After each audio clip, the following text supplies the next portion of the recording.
Today I want to talk from the subject of, I kind of switched it for this location because this location is rowdy and like I like this location. I said, well, put the title up. Let me see if y'all got it. Go ahead and put the title up for me. Yeah, they got it. 5 things to secure this bag. Yes. For y'all older people, like, what did he just say? 5 things to build wealth. But for us younger people, 5 things to secure the bag. The problem that I see with this generation is that you think because you have a bag, you have it secured.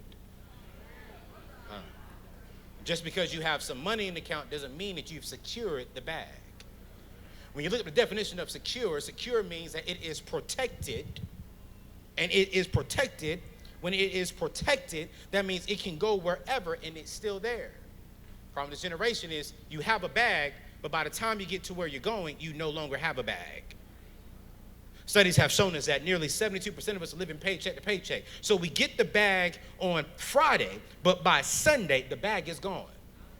I mean, what bothers me in this generation is that we work Monday, Tuesday, Wednesday, Thursday to spend and to get the bag, and we lose it in 2 days. We work 5 and it's gone in 2 days. We work $365, 365 days a year to wait for April so we can get $2,000 back in a return. I was doing some research, and my other covenant brother, Pastor Brian, he preached a phenomenal message that's going viral right now. We're going out here buying Gucci. We're going out here buying all this other type of stuff. And we're not doing something to build ourselves. And I was like, yo. So let me give you some more stats. Any Caucasian people in here, I love you. This is not about you. I just want to give my brothers and my sisters some stats where we are. Here it is. African Americans make up 13% of today's world, okay? 13% of the United States of America. The average household pre-tax income for African Americans is $48,000 a year, okay? Just so you know where we are, okay? Now check this out. This is what got me when I was doing some research. African Americans spend 30% more than what they make in a year's time frame. That confuses the heck out of me. You make $48,000, but if we do the math, on average, that's about $15,000 more. So we spend $65,000, but only make $48,000. We live way above our means. For what? For who? But how are we doing that? Credit cards, loans, payday advances. The number one consumer when it comes to payday loans, African Americans. The average person, black or white, you name it, spends $6,000 a year on credit card interest. I was at the office, and I work with great people. Majority of them do not look like me. Read between the lines. And when I go outside, I seen a bunch of Ford F-150s. My mentor, Dave Ramsey, multi-millionaire. Got money. He has secured bags. When you go to his parking spot, what do you see? A Ford F-150. When I go to church with us, what do I see? Mercedes, BMW. I even seen a Bentley. I'm like, well, what you do?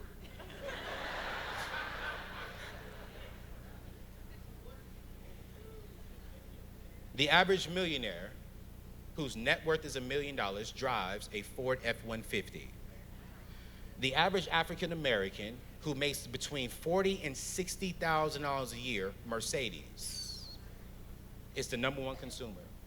The last stat I want to give you that I posted this on my Instagram and it went viral, and I went on CNN and Fox and Friends and stuff like that and talked about this. A stat came out and said that nearly by 2053, African Americans who make less than $110,000 will have zero to negative wealth. So they will be raising kids, but will be in debt and in bondage. God gave us a love letter. And he said, I love you so much that I knew you was going to be tempted to live above your means. But I said, you know what? Let me write a love letter to my son. Let me write a love letter to my daughter and teach her and him how to deal with their finances. Let me write a love letter to teach them how to be an entrepreneur, how to be a wife, how to be a husband. But today we're talking about money. Do you know that in this love letter from God, he says, hey, check this out. He talks about money over 2,000 scriptures. The number one subject talked about in the Bible. But then yet, we're broke and living paycheck to paycheck. I was like, God, what do you want me to do?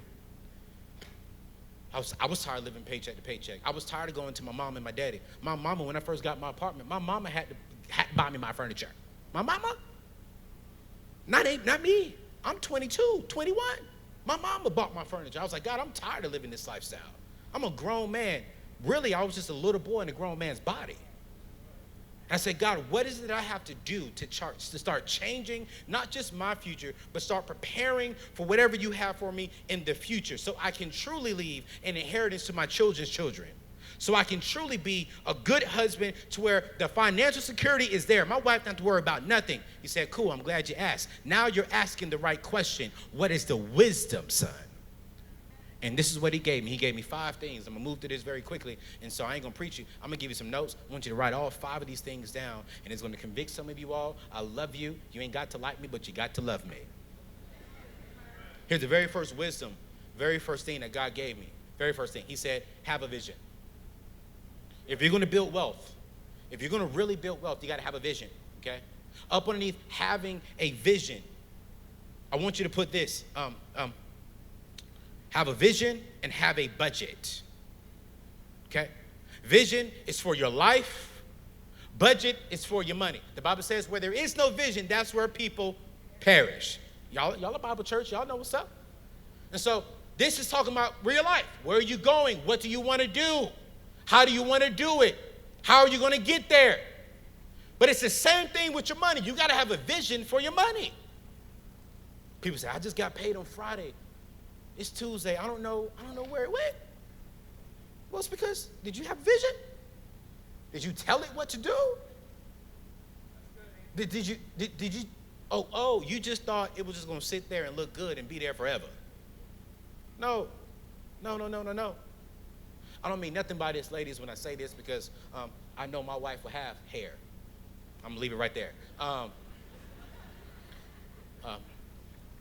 The number one thing where we are winning at, which I believe is something we need to kind of flip it a little bit. Do y'all know that African Americans, we spend $818 billion a year on buying hair? Google it. Some of y'all looking like, well, Lord, I know I gave him about at least $500,000.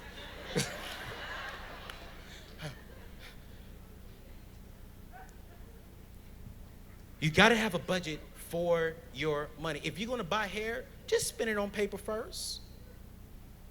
I was talking to this couple, and this young guy came up to me about a couple of months ago, and he said, Anthony, my wife is tripping. I was like, why? Because she just has no vision. I was like, well, tell me a little bit. She looking at me, and she looking at him, rolling her eyes at him, and coming back at me, rolling her eyes at me. And I'm like, hold up, I ain't your husband. And I said, what's the problem? He said, well, 10 years ago, man, God told me to leave. He told me to quit my job. I was like, okay, cool, how's it going? Well, you see, God's been keeping us. And she was like, yeah, that's why we broke, because he said God's been keeping us. And I was like, okay, so what's the problem? I'm working. I'm the woman. I'm working. He's at home trying to be a hip-hop artist. And I was like, oh, gee. This dude, 40 years old, trying to rap music. Yeah. I'm like, Lord, no, don't make that kind of beat, bruh. You need to get back on a different kind of beat. And I was like, God, what do I say to this young man? Because I'm not married. I don't have none of this. What do I say? He said, and he dropped something on my spirit that was for me to give to him, but it was just for him as much as it was for me. He said, Anthony, it is not the man's responsibility for the wife's lack of vision. It is the man's responsibility to manifest something the wife can believe in. And so I told him, and I was like, well, God, whoa, wait a minute, hold up. Wait, we need to talk about this first. I mean, is this personal? But he said, no, that's for him. He said the problem that his wife and her are having problems is because I didn't tell him to quit his job. I didn't tell him to get in the hip hop music industry. Whatever I tell him, it will manifest. And when it manifests, he doesn't have to worry about explaining nothing to his wife because she will see it and she can submit to that vision. You see, submit means to come up underneath something. And so I was like, oh, Lord Jesus. Like, what? He was like, Anthony, that's for you too. I was like, I ain't got no wife. He said, but you want one. He was like, so Anthony, for what you got to do for single people is that you have to start manifesting something now while you're single. So when you do become married, when you get your wife, she don't have to ask you, where are we going? She already sees where she's going, and the vision is clear. And I was like, okay, God. And it's the same thing with our money. We have to start putting a vision to our money. Budget. Have a vision for your money. Number 2, y'all not gonna like me when I say this, but it's okay. I'll come back and preach a better message. Number 2, get out of debt. Get out of debt. Just get out of debt. It bothers me that the world will reward us. The world teaches us, brothers, get a good job. If you get a 700 and plus credit score, you get a better good-looking wife. If it's lower, you know what you're going to get. But if you got a higher one, you good. No one ever told you to put some money in the bank. They just said, go out there, get debt, maintain the debt, keep a good credit score, and you cool. The Bible says leave an inheritance to your children's children, not leave an 800 credit score. The Bible says leave an inheritance to your children's children, not the Gucci bag. The Bible says leave an inheritance to your children's children, not the weave that you bought. The Bible says leave an inheritance. I've mentored so many people. 800 credit scores, 700 credit scores. What do you got in your bank? $200. What do you got in retirement? Nothing. What?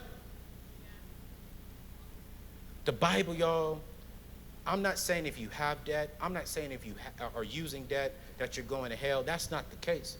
But the Bible never mentioned nothing positive about having debt. God is saying, I want freedom. God is saying, I want you to do what you want to do. God is saying, I want you to start this business. Why is it that college students are graduating with $37,500 in student loan debt, nearly $15,000 in a car loan debt, have another $6,000 in credit card debt, and going home back to mom and daddy with a great degree? It's because of bondage. Everyone is saying, oh, slavery is gone, but racism is still here. That's a lie. Racism is still here. Slavery is the new and improved slavery now. This form of slavery has no skin color. The new form of slavery is called debt, and it doesn't care how you look. The enemy wants us all in bondage so we can just be locked up and slave to the borrower. Okay, yeah, I got to pay this guy this money. I got to pay this guy this money. That's the reason why some of these marriages ain't working, because you have to work so hard to pay them, you can't even enjoy each other. And I'm tired of that. I've seen some stuff in my own family. Cousins breaking up, money issues. And I'm like, no, I refuse to bring that into my family. When I first get married, it's none of y'all business. Pastor Manny knows, y'all can ask him on the side. But listen, that is not going to be a problem. And as many kids as the Lord allows me to have, it won't be a problem. Money will not be an issue because I will leave an inheritance, not debt. Number 3, quality relationships. Develop quality relationships. Develop quality relationships. How much time I got? Okay, cool. I get back to a location. I just want to make sure. I need. Okay. Can y'all come here real quick? Come here, Dad. Again. Come here, Dad. Come here. I need this whole front row, or just anybody come on stage, because some of y'all looking at me like, I ain't coming up there, bro. Come here, Manny. I talked about you in the first service. Come here, Manny. Yeah, come on. Yeah, come on. Yeah, just hurry up. Manny, you go over there with my dad. You stay over there, Dad, like last time. Y'all come over here, and then I need this whole section over here, young people. Come up here for me real quick. It's gonna be real quick. Stay right here. Stay on this side. On this side. Yeah, young people. Y'all look good. Can we clap for these young people, y'all? I love seeing young people. Yeah. Yeah. Hurry up. Yeah, y'all look good. Jet. Where's Jet? Where's Jesse at? I need a white person. Where he at? There you go. Can we clap for my brother? Yeah. Hey, I like this. Hey, come on up here, bro. Yeah. I like this one. I like this right here. I'll go in there. Come here. I'm gonna use you real quick too. Yeah. Come here. Come over here though. You white. Yeah. Go over there. Yeah. Oh, all right. There we go. All right. So y'all come surround a circle around me. What I'm about to say, this has nothing to do with none of yet circle. Y'all are in school, right? Well, Lord, what you play, bro? Oh, okay, bro. I'm about to say, boy. So what I'm about to say about this means nothing to you all. I'm describing where God had me. I'm not saying this about anybody around me. But when I was going through what I was going through, I had guys who were popular in my circle, guys who were hoes in my circle, good-looking girls who I just wanted to say hello. I had guys who were working, regular jobs. I had guys who were smoking weed. I had people in my circle that were cool people, but wasn't helping me get to where God was wanting me to go to. And so God was saying, Anthony, if you're going to get to where you want to go to, you have to get out of the circle that's blocking you from getting to your vision that you have for your life. And I was like, well, how do I do this, God? Because when I'm trying to get out, I see her. She got braids. She look good. God, I want that. He was like, who cares what you want? Go get what you need, then get what you want. And I was like, well, all right. So I started breaking out the circle. And what happened is when I started breaking out the circle, just like what they're doing, they're looking at me weird, rolling their eyes. Oh, he think he just too good for us. He got over there with Dave Ramsey, got with that money people, got with that, look at him now. Look at him now. And I'm looking back and I'm all by myself in this transition season. And God is saying, boy, I want you to experience the fullness of me. There's nothing wrong with them. Those are still my children, but those are the children that can't be connected to you right now because where I'm trying to take you, they can't take you there. So he was like, just transition. I was like, okay, but I'm by myself. They're still looking at me. They're rolling their eyes. My ex is saying, the grass ain't greener on the other side. And I'm like, God, this grass better be greener. I left my fiance. It better be greener. If not greener, at least, I was about to say something else. Anyways, then I get over here, and God says, do not focus on the quantity of friends. I want you to focus on the quality of friends. He brings me to Nashville, Tennessee, one of the best moves I could have ever made, with the man that does not look like me, but makes 10 times more than I have. And he says, I'm going to show you how to build this wealth, and I'm going to show you how to get this money. You want to secure the bag? I have bags. You want to see? See. And he taught me so much. Then I connect with Manny and Pastor Brian, my covenant brothers. We all talk at least once a week. When I look at Manny, do you know what I see in Manny? Two things: a spiritual brother, and he married my sister, and he is a faithful brother, not a hoe. And so I'm connected around people. I'm connected with people that will guide me in my journey and hold me accountable. Anthony, if you want a wife, bro, you can't be doing that. You cannot be doing that. Then I transitioned over to my dad and my mom, and they're no longer just my parents. My parents have become my best friends. I talk to them about any and everything. Probably more than my mom did my dad. But anyways, they are one. Then I have brothers who are right around me, making the same kind of money. And I was like, God, I don't have that many friends. He said, it's not about how many friends and how many people and mentors you have. It's about the quality. I only had 12. I didn't have 1,200. And those 12 that you have, Anthony, can take you so much further than those 1,200 people over there could ever take you. When you get to your millions, these people will help you make more millions. Those people will take from your millions. And so God is saying, if you want it, y'all can go downstairs. Y'all can go back down. Can we clap for them, y'all? And what God is saying, if you want to build wealth, get around people who are going to push you there.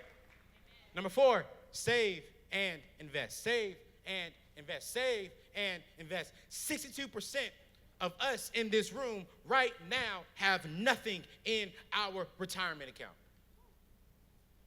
They say that it's going to take at least $253,000 by the time we turn 65 to just have medical insurance. That's not talking about to live. That's not talking about to go on trips. That's not talking about being 60, 70 years old, and I'm still on the beach with my beautiful lady in a nice little 2-piece. No, that's just like, I just need $250,000 just to stay alive as long as I can. But we're not saving and investing. We're putting $818 billion into hair. We're putting millions of dollars into Mercedes. We're putting millions of dollars into Gucci. And I'm going to say this, and I'll probably will get in trouble, but oh well. We over here trying to fast and boycott Gucci. Some of us need to boycott our own spending. Y'all worried about what Gucci getting. Worry about what you doing. Your last name, what you doing. Where are you going? You mad at Gucci doing this? You're doing more to yourself than Gucci's doing to you. Come on. Invest into your tomorrow. Because the truth is, the caliber of our future, all of our futures in this room will be determined by the choices we make right now. And if we don't invest into our tomorrow, we can't get upset about our tomorrow because we made that choice. Not Gucci, not Mercedes, not Prada, not the hair industry. We did. And I refuse to be 70 years old still working. They say the average person would die around 75. What's the retirement age? 65. So you're trying to tell me I got to work all my life to only enjoy 10 of it? The devil is a lie. No. I'm 34, turning 35 this year. I will retire when I turn 50. I will have some years of my life because I want to enjoy it, because I'm thinking about it at 34. When you save and invest, single people, write this down. I want you to put 3 months of expenses in your savings account. Married people, you need to have at least 6 months in your savings account. 6 months. Before you go do anything major, before you go buy a new car, before you go out there and do this, 6 months. Single people, do not take a woman out on a date to a very nice place, spending $300, $200 on dinner, and you don't even have $5,000 in your bank account. Stop buying Gucci bags for $3,000 and you don't even have $1,000 in your bank account. After you put money in your savings account, after you take care of your priorities, I want you to invest 15% of your gross income either into a 401k or a Roth IRA. Invest into your future. And after you do that investing, here's the last investment. Give. Give. The biggest thing you can do to building wealth is pay your tithe.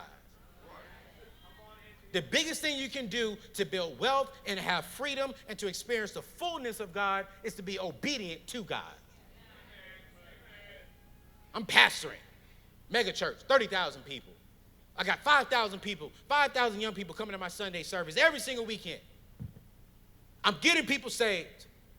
The city knows my name. Every principal, the mayor, you name it. I'm not Nashville, but the Jaguars, all of them have my cell phone. All of them call me about anything. But I'm going home and I'm trying to figure out how am I going to pay this light bill. I'm going home and I'm trying to figure out what in the world am I going to do. I'm going home and I'm trying to impress this young lady. I know she want to get her nails done. God, that's $200. I can't give you tithe. You know what I'm saying? The lady's like, well, what's she doing for $200?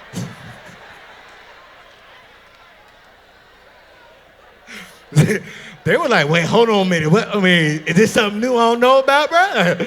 help your boy out, because that sounds pretty good. Anyways, it was not the Lord. Let me just put it like that. I found out she was doing a bunch of other stuff with her nails. Nails, feet, hair, eyelashes, you name it, lips, you name it. Yeah, lips, Manny, lips. Don't ask me any more questions, bro. And God said, Anthony, everything that you're asking me for, if you stop asking me for a pay raise and I can't even trust you with the $30,000 a year I gave you. Anthony, you're making $30,000 a year, but you got a Louis Vuitton backpack. That was $2,200. What the heck? And you want me to give you $20,000 more? You don't even have $500. Better yet, forget what's in your savings. You can't even just give me $250 a month. And you want me to give you $20,000 more? You want me to give you $100,000? You want me to make you a millionaire? I was like, well, God, all these other people out here, they're millionaires, and they don't be rocking with you. They don't be saving lives. He was like, that's correct. That's why they're living within my permissive will. I've called you to live within my perfect will. And I was like, well, wait. God, he was like, Anthony, you see, when you live within my perfect will, I have my covering over you. So anything that you obtain is from me. Can't no man take it back but me. You see, when you're living within my permissive will, okay, that means I still see you, and I still love you, but whatever you get, they can take. If I give it to you, they cannot take it. But I need to know if I can trust you first. When I started giving my tithe, you guys, everyone's standing, I'm done. I gotta go. Stand. I gotta go. That was number 5, give. Come on, Delta. Come on now. All right. That was number 5. Give.